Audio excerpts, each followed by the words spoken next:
You're an owner of a Nintendo 3DS, or just thinking of becoming one.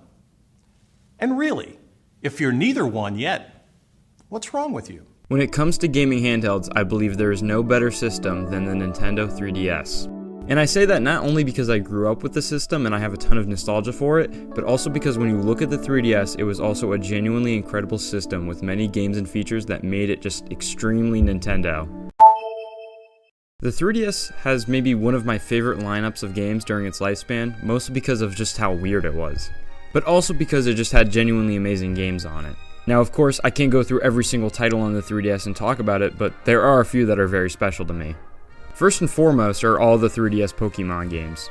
I grew up playing each and one of these, and while many fans have many different issues with them, some of them deserved, I still hold these games near and dear to my heart. Something about the music, looks, and overall themes of these games are of course nostalgic, but genuinely relaxing and, maybe in a hot take, better than anything on the Switch. Another thing I devoured as a kid playing the 3DS was of course anything Mario. Mario Kart 7, New Super Mario Bros. 2, and Super Mario World were games I played constantly and squeezed a ton of hours out of.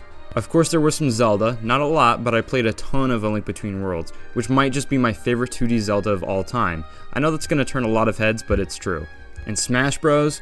Oh my gosh, this game was bananas. Playing hours and hours of Smash Run or just playing normal matches against CPUs and making up stories in my head about the characters kept me occupied for hours. Tomodachi Life was this weird fever dream of a game that had me checking on my Miis every hour of every day. No other Mii game can ever compare to Tomodachi Life. Sorry, Miitopia.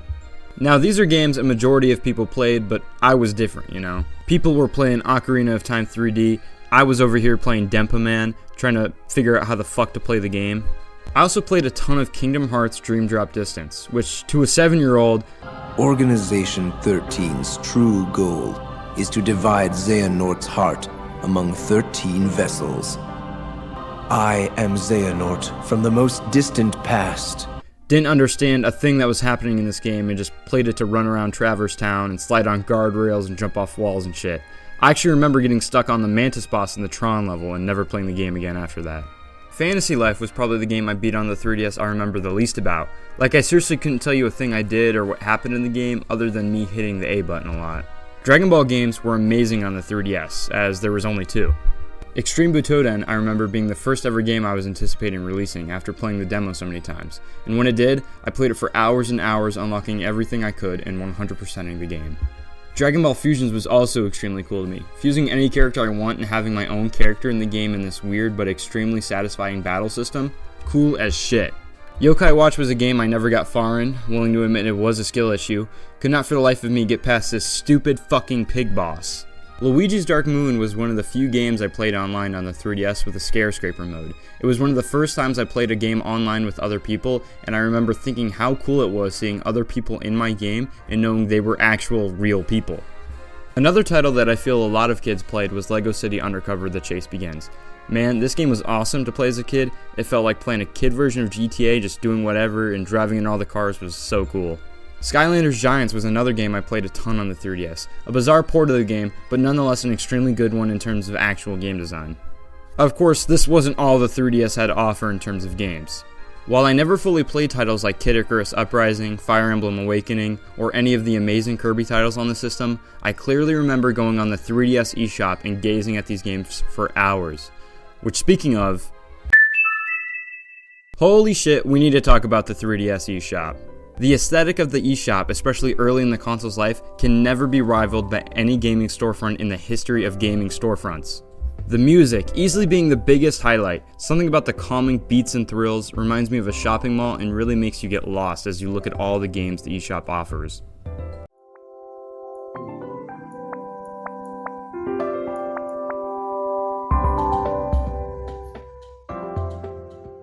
The sounds the menus make are so simple and just satisfying, especially when you're downloading a game and the little eShop dude is filling up the box with mysterious little orbs. It's amazing.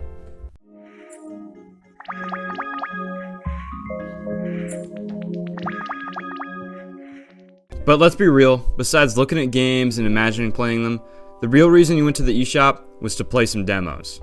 There are some games that were on the eShop that I genuinely believe I spent more time in than the games I actually owned. A few I remember that are really nostalgic to me would have to be the Harmonite demo, Fire Emblem Awakening demo, and the big one being the Amazing Spider-Man demo. Overall, the eShop was a huge aspect of what made the 3DS special, and I was very sad to see it go in March of last year. It'll always hold a special place in my heart as the best gaming storefront to ever exist. The 3DS had a lot of what I like to call knickknacks right out of the box, the biggest example being Face Raiders. What a crazy game this is. Take a picture of the face of your beloved family members and then proceed to shoot them in said face. Yeah, I mean, it's amazing. Of course, you had Street Pass, a compilation of games that depend on you associating with other known 3DS owners. A lot of the games weren't really that exciting or interesting, but I would be lying if I wasn't checking Street Pass to see who would show up and seeing what puzzles I could solve. Reggie appearing at my Street Pass was like the resurrection of Jesus Christ to me.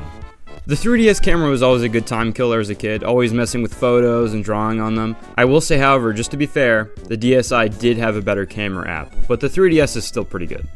The sound app was amazing for the 2 people that actually downloaded songs onto their 3DS and used it as an MP3 player, but other than that, it was similar to the DS sound app in the way you would go on it and mostly just screw with the sound settings until whatever you said was funny. You had the activity log if you wanted to see how much time you spent playing all your games. I remember always checking this as a kid and having such pride in how many hours I put in my games. You had Nintendo Zone. The Mii Maker was a classic time killer, making Miis of whatever and whoever. I never really mastered the art of making Miis, but I definitely spent a good amount of time making people I knew. Of course, this was all just stuff Nintendo put in the box with the system. With time, we'd get other knickknacks like the Nintendo Video Player, which might be one of the most bizarre apps Nintendo ever made. Surprise! Dinosaur Office! Roar! It was an app so you could watch movie and game trailers and for some reason college humor videos all in 3D. It made me watch some of the weirdest videos that I could have ever seen as a small child. We also got things like Netflix and YouTube, which I remember was a game changer when I could watch my Minecraft videos on my 3DS. A little later in the system's life, we got a big update in the form of being able to add badges to your 3DS home screen. You got these badges from the Badge Arcade, a new free-to-play arcade game where you play game-specific claw machines for a chance to win a variety of badges.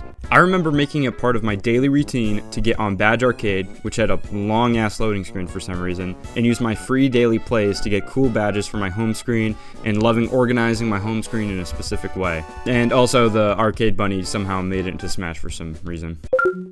While not a 3DS specific service, Miiverse was a huge part of my 3DS experience. I never really posted on the service, but I clearly remember looking at community posts late at night for games I never even played. Another thing not really talked about when it comes to Miiverse was how none of it really was region locked, so you could look at the communities for games in different regions or even games that never came to the States. I remember the shock and awe that came with finding the Dragon Ball Heroes Miiverse communities and looking at all the screenshots of the craziest what-ifs and loving every second of it. It was also just cool to see what people were doing in the exact same games I was playing, and something about that opening music was just so calming for some reason. It really puts you in a trance.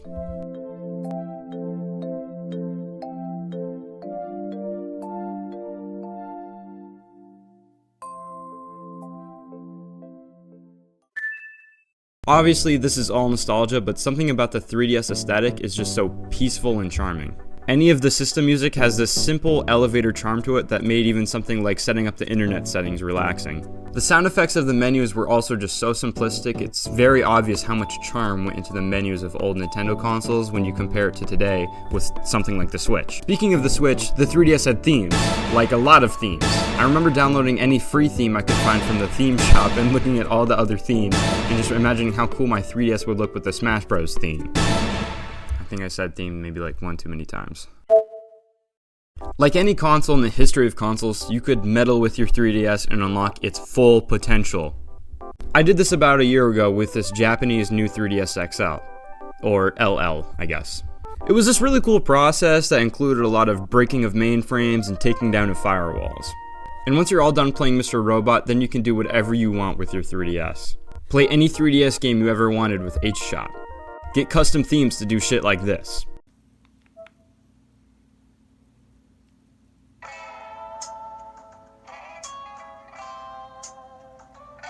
Inject ROMs into the Virtual Console on the 3DS and play NES, SNES, GBA, Game Boy, and Game Boy Color, and so much more. Dump your 3DS cartridge onto Citra and emulate your 3DS games without the police showing up to your door with a search warrant and a pair of cold handcuffs for your disgusting, pirating hands. Overall, if you have any of the 3DS models, you should homebrew it and just go buck wild with whatever you can do with the 3DS. It's a lot of fun.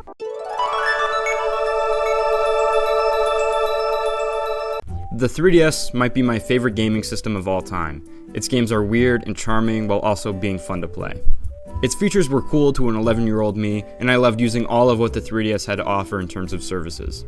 I really do believe that there will never be another handheld in gaming history as charming as the 3DS.